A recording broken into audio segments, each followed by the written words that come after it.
Na final do Campeonato Paulista de 1986, Rinaldo Martorelli estava do outro lado. Era o goleiro do Palmeiras, time favorito para o título. Um favoritismo que o Verdão não soube administrar, como admitiu o ex-jogador em entrevista à TV Jornal. Que lembranças principais você tem daquele jogo exatamente, dos 90 minutos? O que vem à tua mente sempre que você lembra daquele episódio? O que me vem à mente é decepção, né? Porque nós, embora soubéssemos da força do time da Inter, nós imaginávamos que conseguiríamos a vitória, né? Primeiro empate, mas a vitória. E tínhamos time para tanto. Infelizmente o futebol acontece dessas coisas, né? Hoje não, depois de algum tempo já analisando melhor a situação, eu tinha certeza que se nós jogássemos 2 semanas aquele jogo, nós perderíamos, não tinha como, nós atacamos muito, não fizemos os gols. A Inter aproveitou, né, o primeiro chute, e mais engraçado, Rodrigo, que quando virou o jogo 0-0, e eu, voltando para o segundo tempo, eu alertei o Márcio e o Amarildo, não vão esquecer a jogada da Inter, que o Manguinha ajeita para o Kita de cabeça, mas parecia o capeta, né? Foi logo no começo do segundo tempo, o lançamento, o Manguinha ajeitou para o Kita pegou um chutaço no canto, e aí o time começou a se descontrolar um pouco, que era muito natural naquele momento. Mas enfim, hoje a gente entende bem o que aconteceu, digeriu já a situação, né? Afinal de contas são 25 anos. Eu aprendi muito com aquele episódio, aprendi muito, procurei tirar várias lições de tudo que aconteceu. E nós estamos aqui felizes, parabenizando a Inter de Limeira por aquele campeonato, expressivo para o clube, expressivo para a cidade, parabenizando toda aquela equipe, alguns chegaram a ser meus companheiros, parabenizando o time do Palmeiras, que era um time muito bom, a gente batalhou e trabalhou muito, o Carbone, não sei se o Carbone está pela região de Campinas, mas um grande abraço para ele, enfim, hoje um outro panorama, uma outra situação. A final daquele campeonato foi considerada a semifinal, na verdade, Palmeiras e Corinthians, né? O Palmeiras eliminando o seu principal rival depois de 10 anos esperando um título. Que clima antecedia aquela semana? É natural do ser humano? Era um clima de essa é nossa, já ganhamos, o principal passou, agora é protocolo? Não era o já ganhou. Mas talvez, sabe, existe uma condição inerente ao ser humano, que você vai buscar um resultado muito importante e depois você dá uma relaxada. E o resultado importante para nós, naquele momento, tinha sido o Corinthians. Porque nós perdemos o primeiro jogo 1-0, foi um jogo tumultuadíssimo, uma arbitragem ruim. E nós nos provocamos, né? Nós nos provocamos a ganhar aquele segundo jogo. E foi um jogo difícil, foi um jogo que o Miranda conseguiu fazer o gol aos 43 do segundo tempo, um gol de canela, enfim. E depois, na prorrogação, nós conseguimos reverter a vantagem era nossa e conseguimos mais 2 gols. Então, eu acho que aquilo foi o clímax, né? A tensão, e depois da tensão veio um certo relaxamento. Embora nós, sabedores que éramos das dificuldades que nós tínhamos já jogado contra a Inter, e naquela altura nós havíamos ganho o primeiro jogo 3-0 aqui no Parque Antártico, perdido o segundo jogo lá 1-0, mas 1-0 que dava para a gente ter empatado, ter até ganho o jogo lá. Aqui nós dominamos bastante o jogo. Enfim, trazia um certo alívio para aquela final, né? É lógico, analisando também o jogo da Inter contra o Santos, a Inter ganhou muito bem do Santos, na outra semifinal. Mas, enfim, foi uma situação que se desenhou poucas vezes no contexto futebolístico, né? Uma equipe teoricamente pequena, mas muito forte. E nós tínhamos que ter cuidado.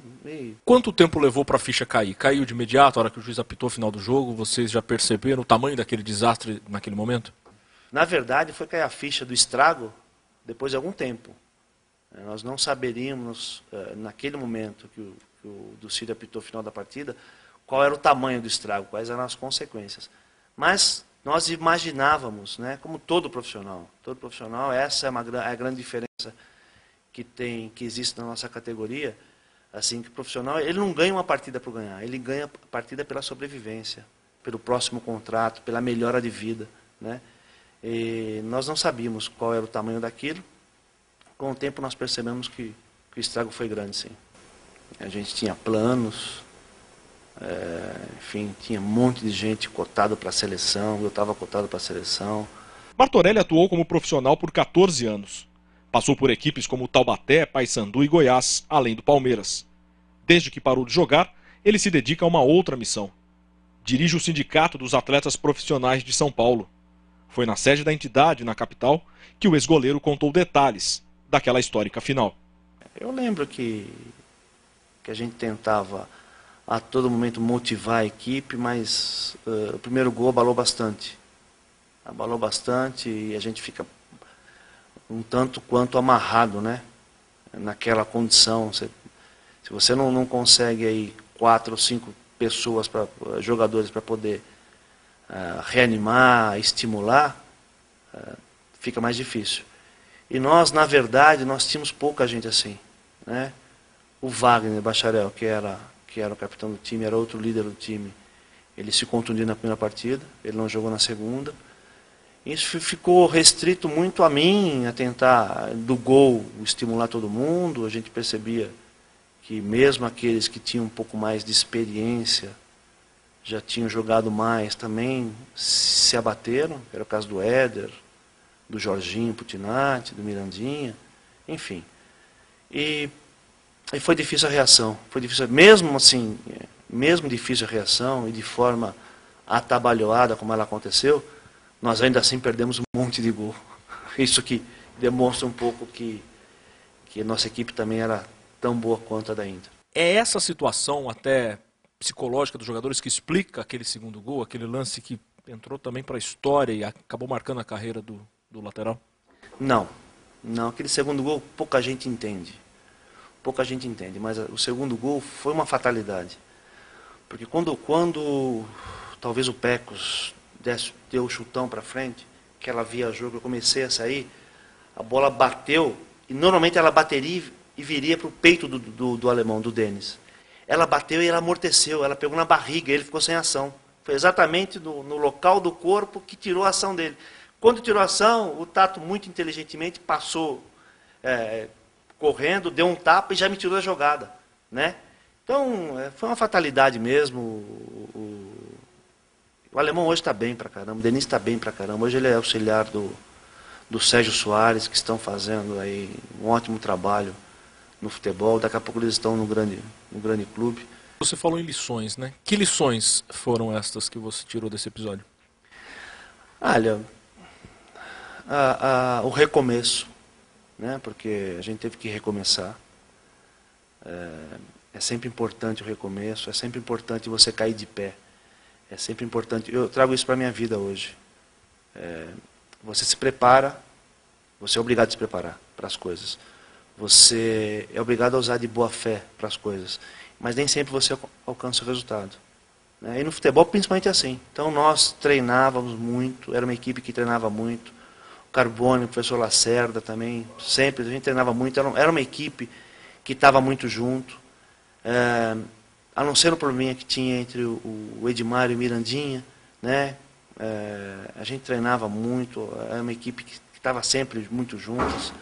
Nós nos preparávamos, nós éramos aguerridos, usávamos de boa fé. É isso, a vida é essa, né? Ou seja, o reflexo da minha carreira esportiva é o que eu faço hoje, né? Eu não posso ir para um trabalho sem estar preparado para aquele trabalho, para esse trabalho. Era o que a gente fazia. Nem sempre a gente consegue o resultado, porque existe uma série de fatores que remam contra, principalmente dentro do campo de futebol. Nós temos poucas profissões que nós temos adversários, né? Eu, por acaso, fui cair na advocacia, que é outra que eu tenho adversários, né? Que eu tenho que tentar superar meu adversário para convencer o juiz. Mas naquela situação é isso, lidar com todos esses elementos e poder sair de uma batalha, poder sair de um trabalho de cabeça erguida, mesmo sabendo que o resultado não foi aquilo que a gente almejava. Na entrevista, Martorelli tocou numa questão delicada. Segundo ele, não foi só dentro de campo que a Inter levou a melhor sobre o Palmeiras. A equipe do Palmeiras, o clube do Palmeiras, a diretoria do Palmeiras, embora dirigida pelo presidente Nelson Duque, que era um homem extraordinário, um homem de uma capacidade, um homem de uma inteligência, uma sabedoria, ele tinha em seus auxiliares gente assim muito apaixonada, sabe que os apaixonados eles se perdem no meio do caminho, e que também eram homens de ótimo caráter, mas eu acho que faltou um pouco dessa estrutura política. Depois o Richard Drago veio ser nosso diretor, depois de 1 ano, 2 anos, e conversando com o Richard, a gente percebia que ele estava muito mais preparado para ganhar aquele título do que a diretoria do Palmeiras, né? E talvez tivesse trabalhado melhor os bastidores. Tanto é que, não é choradeira, mas nós não tivemos as arbitragens, elas não foram imparciais. Primeiro jogo, um gol do Wagner Bacharel de cabeça, ele estava na frente do Bolívar, talvez, do Bolívar, ou do outro zagueiro, do Juarez, não sei, mas o Romualdo deu falta do Bacharel. É um lance que não me sai da retina. E o segundo jogo, o Ducídio veio dando cartão para todo mundo, veio intimidando, veio parando o nosso time. Eu acho que atrapalhou um pouquinho, nós não tivemos aí o equilíbrio na arbitragem que pudesse favorecer um pouquinho. Botou o dedo na cara do Éder, ele levava um soco na cara se faz isso comigo. Foi passar o juiz, Cabone. Ele não pode fazer o que ele fez com o Éder, está sugestionando os nossos jogadores. Que resposta, Valério, que entrou para tumultuar. Ele pensa que aqui é que nem outro jogo passado. Não é não, aqui tem lenha. Aqui tem lenha. Olha, naquela época, como até hoje eu acredito que ainda existe, portanto, tem uns anos atrás aí, você viu aquele juiz que foi penalizado aí. Então existia, né, a mala preta. E eu creio que naquela época teve mala preta. Mas outro negócio, você não pode chegar, teve, que você não viu, é tudo para trás da cortina. Então eu creio que teve grandes coisas ali. Agora você citou uma frase aqui na nossa conversa anterior, eu queria que você repetisse, porque talvez ela possa ajudar as pessoas a entenderem. Você disse que quem poderia contar melhor essa história não está mais vivo. Justamente. É o grande Jurandir Paixão. Aqui ele fazia e assinava embaixo. E ele poderia dar mais detalhes sobre isso. Sem dúvida, né? Sem dúvida. Ele era o capataz. Mas é isso. Hoje o quadro é esse e a gente está aqui tentando lembrar dos fatos para poder ilustrar para aqueles que não tiveram o prazer de vivenciar aquele momento histórico. O chuleirão no meu coração. O chuleirão no meu coração.